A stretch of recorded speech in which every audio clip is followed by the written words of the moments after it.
Hello everyone, welcome back once again. In this video, we will look at getting started with Blend for Visual Studio 2022. So if you are looking to design stunning XAML based applications, you are in the right place. But before we get started, please make sure you subscribe to the channel if you haven't. So let's get to it then.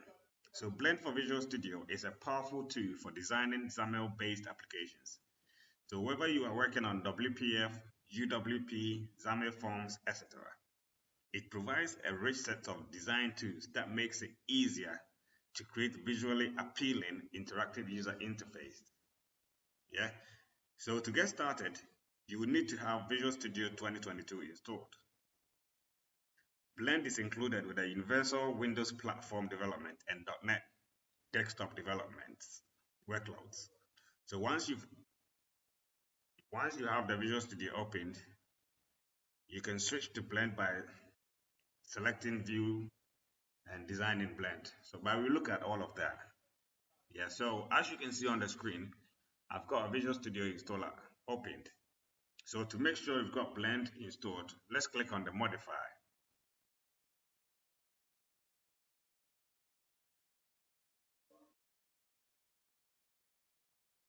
So here, as you can see, we've got a bunch of workloads that we can install to our with our Visual Studio 2022. So let's look at the .NET desktop development. So this will actually help you build WPF, Windows Forms, console applications using C Sharp, Visual Basic, F Sharp with .NET and .NET Framework. Okay, so once we select this piece or we click on this here, so we've got this on the right hand side open here. So this is the main workloads that is included here. So these are the optional ones that you can add to your installation. Okay, so if you scroll down, as you can see, we've got this box checked here. Blend for Visual Studio. So you got to make sure that you've got this box checked. So you can click, if you've already installed Visual Studio, it will appear modify here or download while installing. Install while downloading. Okay. So once you've got that downloaded and installed, then we can close the Visual Studio installer and launch our Visual Studio. Okay.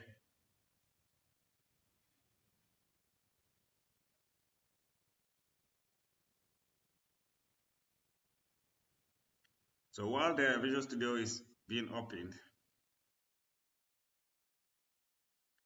okay, it's already open. So let's go ahead and click on continue with our code.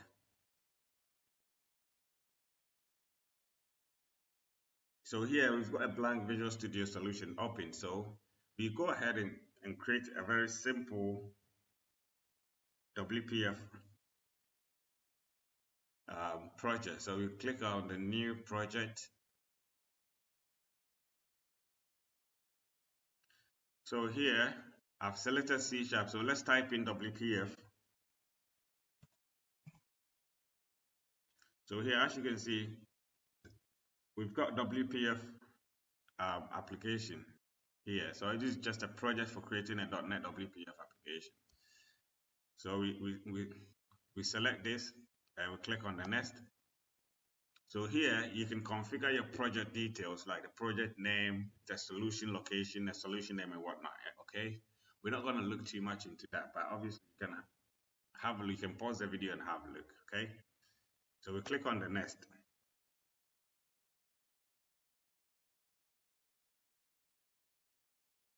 So here we can select our framework. We're just going to leave it as it is. Okay, and we click on the create.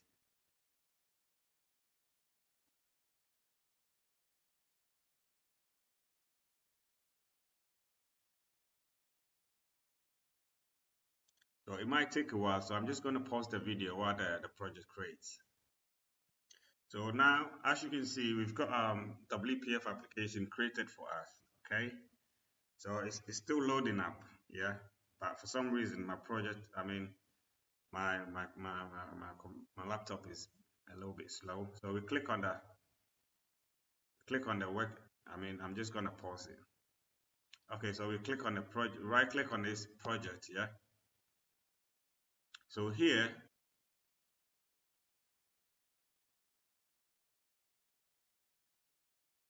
So actually, we right click the main window.xaml on the XAML file instead, not the project. Yes.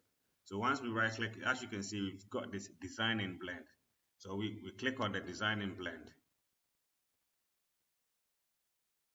So this will automatically open the project in blend for Visual Studio. So what I'm going to do is I'm just going to pause the video while the blend opens. So as you can see here now, we've got so it's a new, this is the first time I'm opening it. That's why it's asking for the account details. So we're just going to skip for now.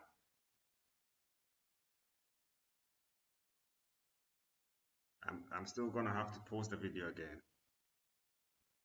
So as you can see now, we've got a WPF application opened in blend.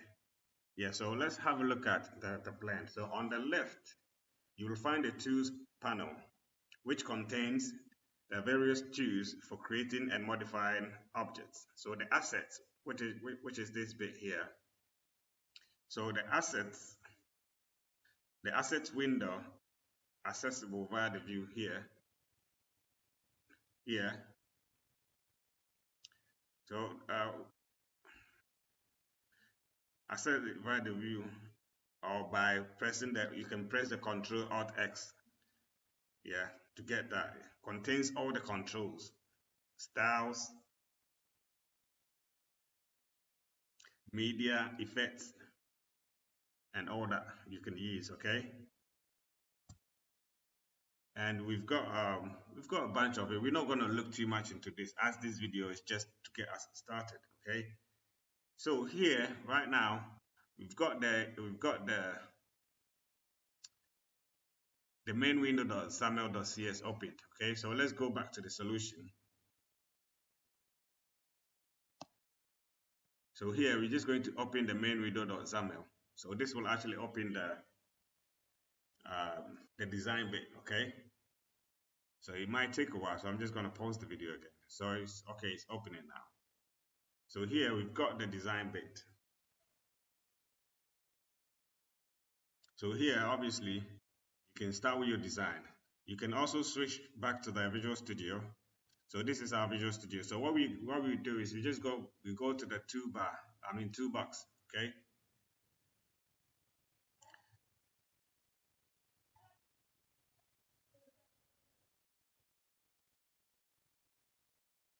So inside the toolbox, we expand all the WPF controls. So here we've got a bunch of controls that you can add to your window. So what we're going to do is just gonna drag and drop this button here. So we've got a button here. So let's go ahead and change the color of the background. So this is all inside the Visual Studio, okay? So the background, let's make the background color something, let's make it red or pale violet red, something like that. Okay, so this is what we get here. So let's go back. So this is inside the Visual Studio. Let's save it and go back to the blend. So as you can see, once we open the blend, we've got the update, the one we've just updated on the Visual Studio, taking effect straight away. So basically you can switch design and code seamlessly from blend and Visual Studio. Okay, so I will leave it here for you to explore further. Okay, but I'll actually make a video on other projects as well. So for this case, we actually use the WPF. So that's a quick overview of getting started with Blend for Visual Studio. With these tools, you can create beautiful and interactive user interfaces for your applications. So if you found this video helpful, don't forget to like, subscribe, and hit the bell icon for more videos. Thanks for watching and happy coding. Bye-bye.